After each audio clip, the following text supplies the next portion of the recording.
बंगाल में माहौल यह है कि भाजपा पूरी तरीके से चुनाव हारने जा रही है। बंगाल में भाजपा का जमानत जब्त होने जा रहा है। अरे मिथुन दा, कोबरा का ये क्या कर रहे हैं? आपको वहाँ के जनता आपका थोबड़ा बिगाड़ देंगे। बंगाल की जनता भी मोदी जी को साफ तौर पर करारा जवाब देगी और उनकी मोदी जी की जमानत जब्त कराएगी। अरे अब जमानत जब्त हो जाएगा। आप देखिए ना, वो दहाई का भी आंकड़ा बंगाल में पार नहीं कर सकती है भाजपा सरकार, क्योंकि जिस तरीके से देश को ठगने का काम किया है, इस बार जनता भी भाजपा को ठगने का काम करेगी और भाजपा को उखाड़ फेंकने का काम करेगी। हमने फिरौन को, सद्दात को, तानाशाहों को मिटते देखा, देखते हैं तेरी ये सरकार रहेगी कब तक। सोना दिया सोनार को पायल बना दिया, लोहा दिया लोहार को हथौड़ा बना दिया, वोट दिया मोदी जी को हाथ में कटोरा थमा दिया। कि जनता फंस गई भैया मोदी जी की चतुराई में। नमस्कार दोस्तों, मैं सोनू सिंह और आप लोग देख रहे हैं DS फोन। इस वक्त मैं मौजूद हूं यूपी बॉर्डर पे। किसानों का आंदोलन जो है दिन प्रतिदिन अब फिर से बढ़ता जा रहा है। हालांकि किसान आंदोलन के जो है आज 104 दिन हो चुके हैं। कुछ किसान भाई हमारे साथ मौजूद हैं। हमारे पीछे स्टेज है और स्टेज के जिस तरीके से पूरी व्यवस्था बनाई गई है, गर्मी को देखते हुए यकीन मानिए ऐसा लग रहा है कि आंदोलन जो है काफ़ी दूर तक चलने वाला है और काफ़ी लंबा चलने वाला है। हालांकि अब हाल में ही जो है बंगाल चुनाव को देखते हुए जो है काफ़ी ज़्यादा सरगर्मियाँ बढ़ती हुई नजर आ रही हैं। काफ़ी ज़्यादा जो हलचल है वो बढ़ती हुई नजर आ रही है सियासी गलियारों के बीच में। हमारे साथ कुछ किसान भाई के जो बेटे हैं वो मौजूद हैं। किसानों के आंदोलन में कदम से कदम मिला करके चलते रहे हैं। बंगाल चुनाव को लेकर के जो है काफ़ी कुछ बताना चाहते हैं, क्योंकि ये बंगाल में जा करके भी आए हैं तो काफ़ी कुछ एनालिसिस करके आए हैं कि किस तरीके से जो है पूरा आंदोलन चलेगा और किसानों का उसमें किस तरीके से भूमिका रहने वाली है बंगाल चुनाव के भीतर। आइए बातचीत करते हैं क्या होने वाला है। सबसे ज़्यादा हमारे साथ मौजूद हैं, सबसे पहले शौकत अली मौजूद है हमारे साथ। इनसे बातचीत करते हैं क्योंकि अभी हाल ही में ये बंगाल से होकर के आए हैं। क्या बातचीत हुई है, क्या माहौल है, आइए इन्हीं से जानकारी लेते हैं। सबसे पहले आपका स्वागत है DS फोन न्यूज़ में। आप बंगाल से होकर के आए हैं, कैसे देखते हैं, क्या माहौल है? देखिए, बंगाल में माहौल यह है कि भाजपा पूरी तरीके से चुनाव हारने जा रही है। बंगाल में भाजपा का जमानत जब्त होने जा रहा है, क्योंकि बंगाल की जनता ने तय कर लिया है कि भाजपा को हराना होगा।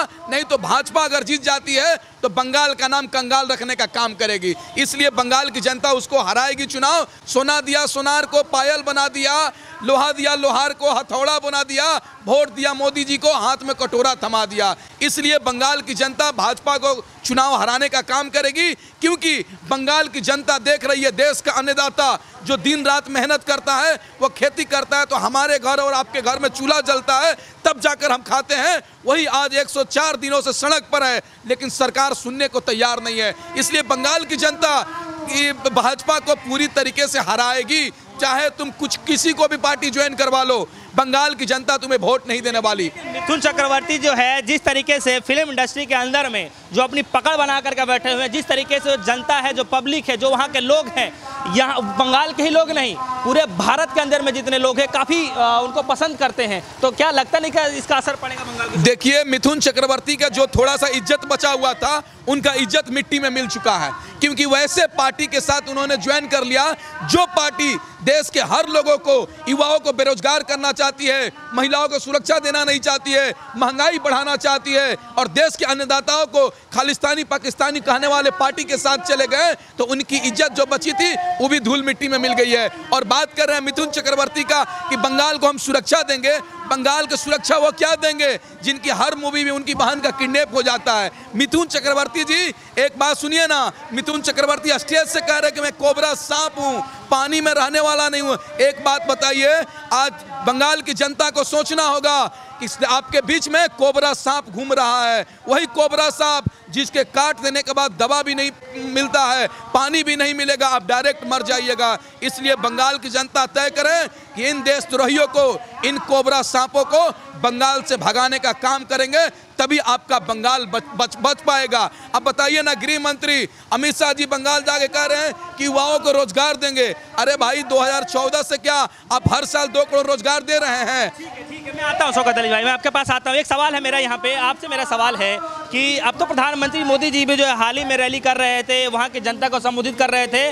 उनका नारा है TMC हाफ, और इस बार जो है पूरी तरीके से साफ हो जाएगी TMC। कैसे देखते हैं? देखिए, बंगाल के अंदर भी किसान है पूरे भारत वर्ष के अंदर किसान है, और आज जो किसानों की हालत मोदी जी की वजह से है, ये 3 काले कानूनों की वजह से है। तो ये जो परेशानी लगातार 104 दिन से यहाँ जो किसान आंदोलन चल रहा है, तो बंगाल की जनता भी मोदी जी को साफ तौर पर करारा जवाब देगी और उनकी मोदी जी की जमानत जब्त कराएगी। उनका देखो कितना कड़वा शब्द है कि मैं काला नाग हूँ, पानी में नहीं रहता हूँ, पानी में नहीं तैरता हूँ, सूखे में रहता हूँ और मेरा डसा हुआ मर जाएगा। यानी कि तो ये देखिए कि काला नाग जब बंगाल की धरती पे खुला घूमेगा तो बंगाल की जनता को समझना होगा। जैसे कि यहाँ पर उत्तर प्रदेश के अंदर सभी तरह का इनका जो वो है, ये डसने का, वहाँ भी बंगाल में भी डसने का काम करेंगे और बंगाल को कंगाल बनाने का काम। एक सवाल है मेरा, शौकत जी, मेरा एक सवाल है आपसे कि कैसे देखते हैं जब महिलाएं जो हैं, जब हमारी घर की माताएं बहनें जब खाना बना रही होती थी तो उस समय धुएं से काफ़ी परेशानी होती थी। मोदी की सरकार ने आकर के जो है उन्हें गैस चूल्हा देने का काम किया। उसके बाद जो है हमारा जो देश था वो गंदगी से जो है काफ़ी परेशान था, प्रदूषण से काफ़ी परेशान था, तो स्वच्छ अभियान लेकर के आए, समझ रहे हैं आप। उसके बाद जो है दिक्कत होती थी, शौचालय का अभियान लेकर के आए, तो दिक्कत कहाँ आ रही है? अब कैसे देखते हैं आप? पहले 2G में था, 5G लेकर आ रहे हैं। आप एक बात बताइए ना, जब तो पहले तो आपने देश को मूर्ख बनाया कि 400 में सिलेंडर मिलेगा और आपको सब्सिडी आएगा, लेकिन सब्सिडी गायब कर दिया गया। आज 900 रुपये का टंकी सिलेंडर बेचा जा रहा है। और आप बोल रहे हैं कि महिलाओं की बात, आज ऐसा हो गया है कि वह सिलेंडर को इतना महंगा हो गया कि रख दिया गया है बाहर और लकड़ी पे और गोईठे पे खाना बन रहा है। आप सोचिए ना, इतना महंगा हो जाने के बाद सिलेंडर कौन गरीब का आदमी खरीद सकता है? कौन महिलाएं खाना बना सकती है? कहीं ना कहीं ये सरकार जुमलेबाजी की थी। और बात हुआ शौचालय की बात, तो जाकर मोदी जी आप शौचालय में वोट मांगिए, हमसे क्यों मांग रहे हैं? शौचालय के नाम पे तो आपने ठग दिया, पैसे देने के नाम पे तो आपने कम पैसा दिया और ऐसा शौचालय बन गया जो 1 महीने में भर जाएगा। ये कहीं ना कहीं ये सरकार जुमलेबाजी की सरकार चल रही है और ये सरकार उखड़ फेंकेगी, क्योंकि रामचंद्र ने कहा कि सिया से ऐसा कलयुग आएगा, देशद्रोही सत्ता में बैठकर देशद्रोही हमें बताएगा। ये सरकार को उखाड़ फेंकने की जरूरत है, तभी जाकर हमारा देश का महंगाई कम होगा, युवाओं को रोजगार मिलेगा, महिलाओं को सुरक्षा मिलेगा, देश की जीडीपी बढ़ेगी। नहीं तो ये सरकार हमारे देश को बेच देगी। ठीक है, कैसे देखते हैं? क्या रहने वाला है? क्या किसानों को रहने वाला है? देखिए, इस किसान आंदोलन से पूरा देश जाग गया है, देश की जनता जाग गई है। और आप सोच रहे हैं कि इस नरेंद्र मोदी जी जो जुमला फेंकते रहे हैं, उस जुमला को लोग आप नहीं समझ रहे हैं क्या?